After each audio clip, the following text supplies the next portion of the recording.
રક્ષણ એ ચાહે અમારા ધર્મનું રક્ષણ હોય, રાષ્ટ્રનું રક્ષણ હોય કે કોઈ જાતિનું રક્ષણ હોય, એનો રક્ષણ એ જ મૂળ ઉદ્દેશ્ય રાષ્ટ્ર સંઘનું કામ છે.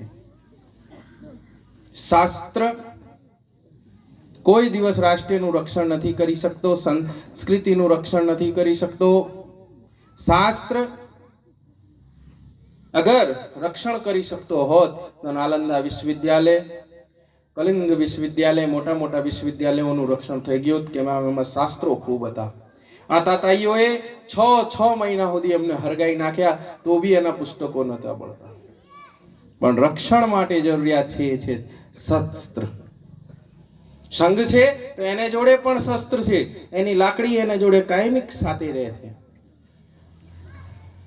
આપણા રક્ષણ માટે જે જરૂરિયાત છે હોવું જોઈએ આપણા સાથે, કારણ કે શસ્ત્રનો નિયમ છે એ આપણું રક્ષણ કરે ને શાસ્ત્રનો નિયમ છે કે આપણે બતાવે કે શસ્ત્રનો ક્યાં ઉપયોગ કરવો ને ક્યાં નથી કરવો, એ શાસ્ત્ર બતાવે છે. ભગવાન રામે જ્યારે વનવાસ લીધો ત્યારે સુખ સુવિધાઓની, ઐશ્વર્યોની, રાજ્યની, માતા પિતાની, ભાઈ બંધુઓની, મિત્રોની, બાંધવોની બધી જ વસ્તુઓનું ત્યાગ કર્યું. પણ એ એના સાથના શસ્ત્રોનું અને શાસ્ત્રનું કોઈ દિવસ ત્યાગ નહીં કર્યો. અને શસ્ત્ર જ એમને છેલ્લે કામ આવ્યા. એકતાનું કાર્ય હોય કે રક્ષણનું કાર્ય હોય, શસ્ત્ર જ કામ આવે. આપણા બધા જ દેવતાઓ કહેવા માંગે છે કે આપણે શસ્ત્રોનું દુરુપયોગ નથી કરવું, પણ ઉપયોગ માટે રાખવું. આત્મરક્ષણ માટે હંમેશા તત્પર રહેવું.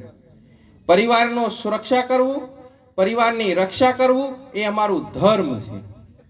અમે કોઈને હાનિ ના પહોંચાડીએ. બધા દેવતાઓ એના હાથમાં પુસ્તક અને શસ્ત્ર રાખે છે.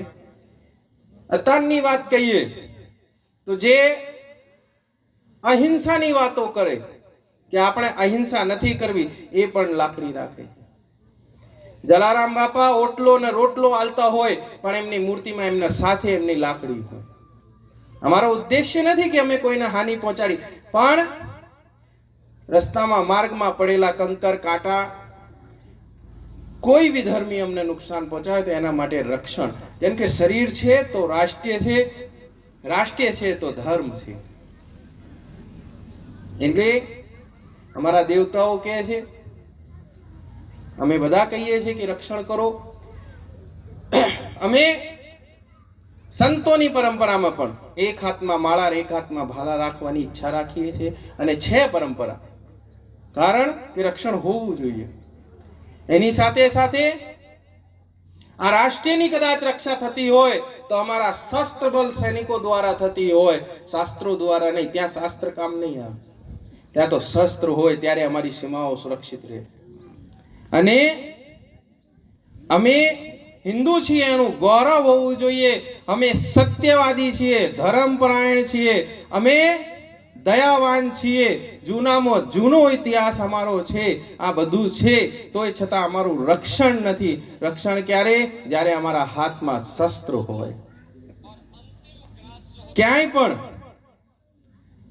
અમારે સનાતન ધર્મમાં પણ રક્ષણ કરવા માટે નાગા સાધુઓને શસ્ત્ર આપીને આ દીક્ષા આપવામાં આવી હતી. અને એ લોકોએ પ્રથમ વખત ઔરંગઝેબ દ્વારા જ્યારે કાશીનું વિધ્વંસ કરવામાં આવ્યો, પ્રથમ વખત એ લડીને અને એનું બચાવ કર્યું. એ વાત જુદી છે કે 5 વર્ષ પછી એની અધિક સંખ્યામાં સૈનિક હોવાના કારણે અમે હાર્યા અને એ વિધ્વંસ થયો. અમે ખૂબ મોટી સંખ્યામાં છીએ તોય છે અસુરક્ષિત છીએ. અમને અમારું રક્ષણ કરવા જોઈએ. અમારા ધર્મ, શાસ્ત્ર બધાનું રક્ષણ અમારે થવું જોઈએ. એના માટે સશસ્ત્ર રહેવું જોઈએ. સ્વાભિમાન છીએ.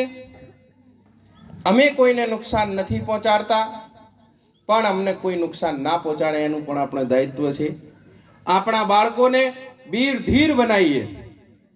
રાષ્ટ્રની રક્ષા નહીં કરે કોઈ વાત નહીં, પણ એ એના પરિવારની રક્ષા કરે.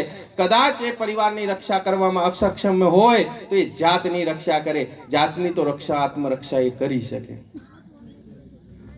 એટલે આરએસએસ સંઘની સ્થાપના રાષ્ટ્રના સારા કાર્યોમાં ઉદ્દેશ્ય, આપણે પણ એવો ઉદ્દેશ્ય હોવો જોઈએ કે દરેક ગામમાં 5 થી 10 યુવાનો સંઘ જોડે જોડાય, સંઘની ગતિ પ્રગતિ એની પ્રતિષ્ઠા આપણું ગૌરવ આપણને બતાવે. અનેકો આચાર્ય કહે છે કે જાતિ મિટાઈ દઈએ, અનેક કહે છે જાતિ રાખીએ. જાતિતા ક્યાં સુધી હોવી જોઈએ? વિવાહ સુધી. જાતિએ વિવાહ સુધી જાતિતા, પણ ઘરથી બહાર નીકળીએ તો માત્ર ને માત્ર એવું હોવું જોઈએ કે અમે હિન્દુ છીએ. જે કોઈ હિન્દુસ્તાનમાં રહેતો હોય, એ નિર્જીવ વસ્તુ હોય કે સજીવ વસ્તુ હોય, એ માત્ર ને માત્ર હિન્દુ જ છે. એને એના રાષ્ટ્રનું રક્ષણ કરવું જોઈએ. હિન્દુસ્તાનનું રક્ષણ કરવા માટે જે કોઈ પ્રયત્નો કરવા હોય, એનો પ્રાકૃતિકનું રક્ષણ કરવા માટે કે જાતનો એ કરવો જોઈએ. સાથે સાથે જ્યારે ક્યારે ત્યાગ અને બલિદાનની જરૂરત પડે ત્યારે અમારો રાષ્ટ્ર સક્ષમ હોવો જોઈએ. સ્વયંસેવક સંઘ એનો કોઈ પદાધિકારી કાર્યકર્તા ક્યાંય કોઈ પગાર નથી લેતો, કારણ કે એની વાત કરવી જોઈએ, ધર્મની વાત કરવી જોઈએ. પરંતુ આજે એ અવસર નથી. અવસર રાષ્ટ્રીય સ્વયંસેવક સંઘનો છે કે રાષ્ટ્રનું નિર્માણ કેવો સારો થાય, અમારા ચરિત્રનો નિર્માણ કેવો સારો થાય, અમારા યુવાનો કેવી રીતે બલવાન બને, અમારા યુવાનો કેવી રીતે ધીર વીર ગંભીર બને. આજે જે પરિસ્થિતિ સર્જાઈ રહી છે, અમારે જોડે જે દુઃખો આવે છે ને, એને કદાચ અમે સમક્ષ રાખીએ ને તો તમને ઘણો રડવો આવશે.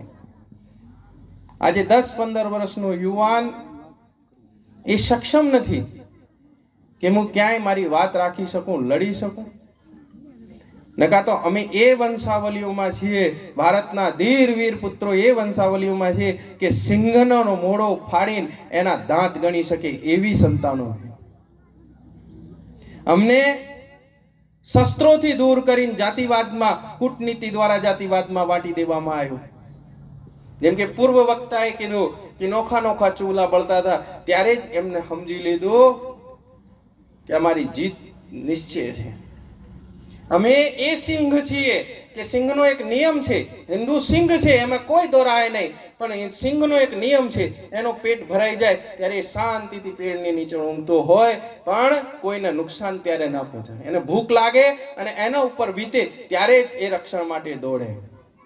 તો આપણે પણ વિચારવું જોઈએ કે જ્યારે પ્યાસ લાગે ત્યારે કૂવો નથી ખોદવો, આપણે પહેલાથી તૈયારી રાખવી.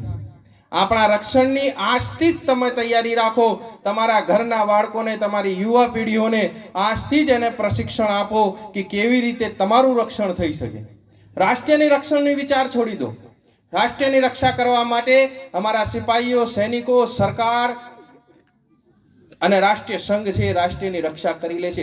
તમે માત્ર ને માત્ર તમારા પરિવારની, તમારા ઘરની, તમારી રક્ષા કરી લો, બસ રાષ્ટ્રની રક્ષા થઈ જશે. એ જ આશા સાથે હું મારી વાણીને વિરામ